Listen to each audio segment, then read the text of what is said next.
Here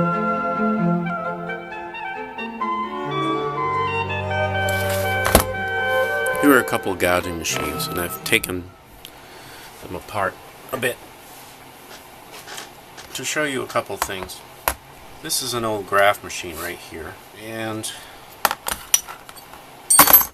this is a Ross machine.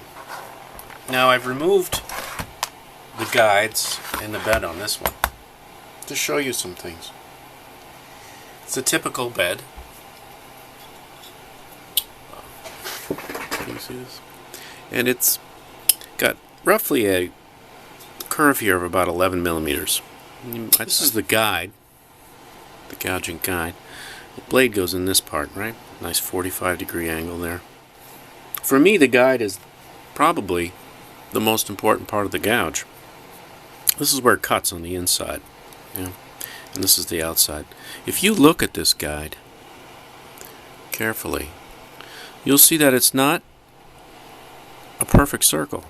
One half of it is a bigger circle than the other, and I gather that the inside here is just a touch bigger than the outside. The curve is based on two circles, or in the two curves, or in this case what we call a double radius, and that gives us more strength in the ribs of the cane, because Americans take a lot of wood off of the reed, and without that strength the reed collapses. This is a different machine, and this guide, as you can see, is based on a rather symmetrical circle.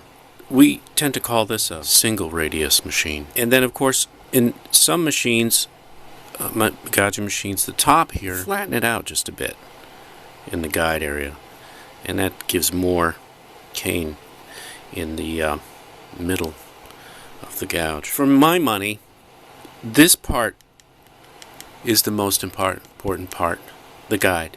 It's also the most difficult to mill, and probably the part that people who are not musicians, who are people who make these things, understand the least about. Yes, the blades are important. As you can see, this contoured blade here from an old graph machine, it's not a perfect curve, see? One side is higher than the other. It's offset. This is a little bigger, this is a little narrower. I think you can see that. Whereas with this blade, which is from a different machine, it's more of a symmetrical curve, although it is offset a little slightly. You know, we don't want to deal in absolutes here, because when it comes to this sort of thing, perfection is a dream. Just get it close, really, is what we try to do. You know, if you get a Ross machine, which you can't move around too much, which is fine, really not going to change the gouge that much. I think it's more about the relationship between the blade and the guide. So, having said that, let me show you how you should set these machines up. If you get it in a bunch of parts like this, which you probably don't anymore, but when you're putting the machine together, I think it's really important the way the guide and the bed line up. One thing you have to realize is that the guide fits perfectly right in there. Not a lot of space between there. And you want to set it up so it is like that, because that's the way it's milled. As you can see on the bottom, there's room here to move the bed back and forth. And really that's all you need. You don't need much more than that. I have a very simple way of doing this. I think it's probably best to keep things simple when you're dealing with this sort of thing. Now, these old graph machines, they come with a co-eccentric bearing. Okay?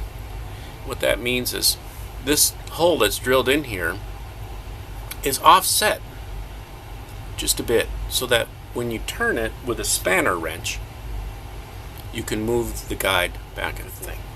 So what I'm going to do is, as you can see how this bearing turns, I'm going to set it smack dab in the middle for starters. I really don't want it to move too much from that. Don't be afraid of your machines. Alright, there's only one way to learn how to use them, and that's to get in there and do it. So, without the blade and the guide, let's put this thing in here. And we need to put the other washer apart. Okay, slide that through. And we're going to try to line this up See how this, you have a little hole here drilled in. There we go. Loosen those posts just so you have room, get some wiggle room there. There we go. Now let's put this in here. Line that up. Why are you being such a dog? Huh? And by the way, the way this is machined can only be one direction. The screw will not go in if it's the wrong direction. If that hole is facing the wrong way, because it will not go in. So I have to turn it like so. I had to turn it 180 degrees. So remember that. Don't try to force it in, otherwise you'll have to re-tap it. You don't want to have to do that. Now, what I like to do at this point is to get these two guys to mesh and make sure this rail comes into effect. We've got these adjustment screws. And I want this thing to sit snugly. So I will, of course the blade is not in here. This will fit right in there. And then when it's on one end, then I'll tighten it. There we go. And you can tighten this side, and then you go to the other end and line it up so that it just fits snugly. The same on both ends. Okay? You want it to fit the same way on both ends. The guide without the blade. That side is not. So you have to move it with the screw. Okay. So now we tighten it. Now you can put the rail on. We want some clearance here. Let's see what kind of clearance. Okay, now this is where I want to line up the guide with the bed as best as I can. Before you put the blade in. The blade is the last thing to go in, you know? Yeah, that's pretty nice. That's good, except I don't like the height of the. Make it a little higher.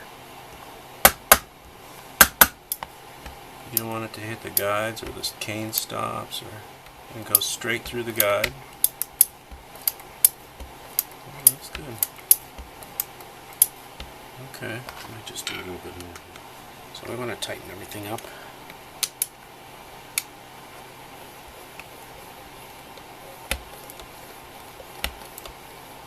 Okay, that's good. Now we can put the blade in. Make sure these are a little loose. Put it in and then take a look. Not too tight. Then we'll take a look at it. Now, this is designed to move it up. And you gotta eyeball this at first. It's probably the easiest way. You want the blade. I think it's real important that the blade and the guide work perfectly together. And that's why I don't like all these adjustment screws, because it tends to detract from the purpose. You want hardly any coming through. And I find that when I'm putting the blade to match the guide, it really, there's only one way it goes in. There's not a lot of room for adjustment when it comes to the relationship of the guide and the blade. The blade either fits well or it doesn't. In which case you need to get a different blade. Of course I'm way over adjusted. And little movements here are better than big movements. Okay. Now just after you put it in, just be careful it doesn't hit the cane stops. You don't want the guide and the bed to be going sideways or crabbing. Then to do the finer adjustments, you'd have to work on some cane. Let me put this one back. Beautiful machine here, really well made. Very well made machine. And this maker doesn't want you to mess around too much with the bed. It's the way he sets it up. That's it. I think actually that's a really good idea. There are other machines where there's a lot of adjustments, but I don't think it helps the gouge in the end. I think and this is really, I didn't take the bed out. It's right where it's supposed to be. And that's how we move the bed, right? You move it counterclockwise to raise it, or you move it clockwise to lower it. And whenever you're setting a blade, make sure that it's very high, because you don't want to damage the blade. He does supply you with these tools, and that's very helpful when you want to sharpen the blade. Okay, that's close. Have a look. And I would do more of this by eye and feel at the beginning. Yeah, no, that would work very well. Okay. Tighten that up a bit. So, if you plan on setting these machines up, I think it's a good idea to experiment, especially with gouges, because, I mean, my summary for this would be the most important aspect of reed making besides the cane is the gouge. The way you scrape it is really immaterial. These are two different gouges. They give very, very different results. And then, as well as this one, it's more about the gouge than anything else.